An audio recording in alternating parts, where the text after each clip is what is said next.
Welcome to Asha logs. ಇವತ್ತೇನಪ್ಪ ತೋರಿಸ್ತಾ ಇದ್ದೀನಿ ಅಂದರೆ ದಿಳ್ಳಿರಾಗೆ ಚಿಕನ್ ಶೇರ್ವ ಯಾವ ಥರ ಮಾಡಿಸ್ತಾರೆ ತೋರಿಸ್ತೀನಿ ಬನ್ನಿ. ನಾನಿಲ್ಲಿ 1/2 kg ಚಿಕನ್ ತೊಗೊಂಡಿದ್ದೀನಿ. 1/2 kg ಚಿಕನ್ ತೊಗೊಂಡು ನಾನು 3 ಸಲ ಕ್ಲೀನ್ ಮಾಡಿಕೊಂಡು ನಿಮಗೆ 3 ಸ್ಪೂನಷ್ಟು ಅಚ್ಚಿದ ಖಾರ ಪುರ ಹಾಕ್ತಾಯಿದ್ದೀನಿ ನಾನು. ಮತ್ತು ರುಚಿಗೆ ತಕ್ಕಷ್ಟು ಉಪ್ಪು ಹಾಕ್ತಾಯಿದ್ದೀನಿ. ಉಪ್ಪು ಹಾಕಿ ಸ್ವಲ್ಪ ಗರಂ ಮಸಾಲ ಹಾಕ್ತಾಯಿದ್ದೀನಿ 1/2 ಸ್ಪೂನಷ್ಟು ಅರಿಶಿನ ಹಾಕ್ತಾಯಿದ್ದೀನಿ.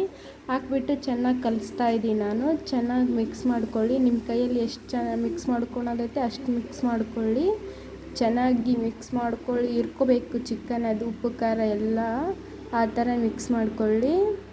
ಮಿಕ್ಸ್ ಮಾಡಿಕೊಂಡು 5 ನಿಮಿಷ ಬಿಟ್ಟು ಮಿಕ್ಸ್ ಮಾಡಿಕೊಂಡು ನಾನು ಮಿಕ್ಸಿರ್ ಜಾರ್ ತೊಗೊತಾ ಇದ್ದೀನಿ. ಮಿಕ್ಸರ್ ಜಾರಲ್ಲಿ 5 ಟೊಮೆಟೊ ಸಣ್ಣದಾಗಿ ಹೆಚ್ಚಿಕೊಂಡಿರೋದು, ಮತ್ತು ಸ್ವಲ್ಪ ಕೊತ್ತಂಬರಿ, 4 ಬೆಳ್ಳುಳ್ಳಿ, ಒಂದು ಸ್ವಲ್ಪ ಶುಂಠಿ ಹಾಕ್ಕೊಂಡು ಗ್ರೈಂಡ್ ಮಾಡಿಕೊಂಡು ಸ್ಟವಲ್ಲಿ ಡಬ್ರಿ ಇಟ್ಟು 5 ಸ್ಪೂನಷ್ಟು ಆಯಿಲ್ ಹಾಕಿ ಅದು ಚೆನ್ನಾಗಿ ಕೆಂಪಗಾಗಬೇಕು ಆಯಿಲು. ಹಾಕ್ಬಿಟ್ಟು ಆಮೇಲೆ ಒಂದು 2-3 ನಿಮಿಷ ಆಗಿಂದ ಚಿಕನ್ ಹಾಕ್ಕೊಂಡು ಈ ಥರ ಮಿಕ್ಸ್ ಮಾಡ್ಕೊಳ್ಳಿ. ನೋಡಿ ಈ ಥರ ಮಿಕ್ಸ್ ಮಾಡ್ಕೊಳ್ಳಿ. ಆಯಿಲೆಲ್ಲ ತಾನೇ ಬಿಟ್ಕೊಳ್ಳುತ್ತೆ.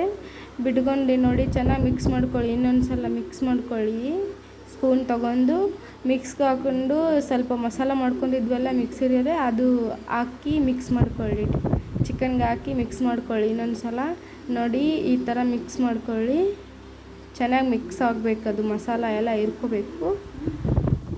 ಈ ಥರ ಮಿಕ್ಸ್ ಮಾಡಿಕೊಂಡು ಆಮೇಲೆ ನಿಮಗೆ ಬೇಕಾದರೆ ನಾನಿಲ್ಲಿ ಮೊಸರು ಆ್ಯಡ್ ಮಾಡ್ತಾಯಿದ್ದೀನಿ. ನಿಮಗೆ ಬೇಕಾದರೆ ಹಾಕ್ಕೊಳ್ಳಿ, ಬೇಡ ಅಂದರೆ ಬೇಡ. 5 ಸ್ಪೂನಷ್ಟು ಮೊಸರು ಹಾಕ್ತಾಯಿದ್ದೀನಿ ನಾನು.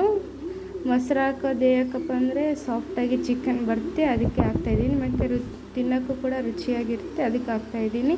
ನಿಮಗೆ ಬೇಕಾದರೆ ಹಾಕ್ಕೊಳ್ಳಿ, ಇಲ್ಲ ಸ್ಕಿಪ್ ಮಾಡಿ. ಹಾಕಿದ್ಮೇಲೆ ನಾನು ಶೇರ್ವಾಗೆ ಎಷ್ಟು ನೀರು ಬೇಕು ನೋಡಿ ಅಷ್ಟು ಹಾಕ್ತಾಯಿದ್ದೀನಿ. ನಾನು ಇಲ್ಲಿ ಚಿಕನ್ನು 4 ಜನಕ್ಕೆ ಅಷ್ಟೇ ಮಾಡ್ತಾಯಿದ್ದೀನಿ. ನಿಮ್ಗೆ ಎಷ್ಟು ಜನದ ಬೇಕು ನೋಡಿ ಅಷ್ಟು ಜನದ್ದು ಮಾಡ್ಕೊಳ್ಳಿ ನೀವು ಚಿಕನ್ ಶೇರ್ವ.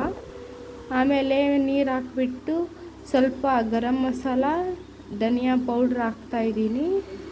1 ಸ್ಪೂನಷ್ಟು ಹಾಕ್ಕೊಳ್ಳಿ, 2 ಮಸಾಲ ಕೂಡ.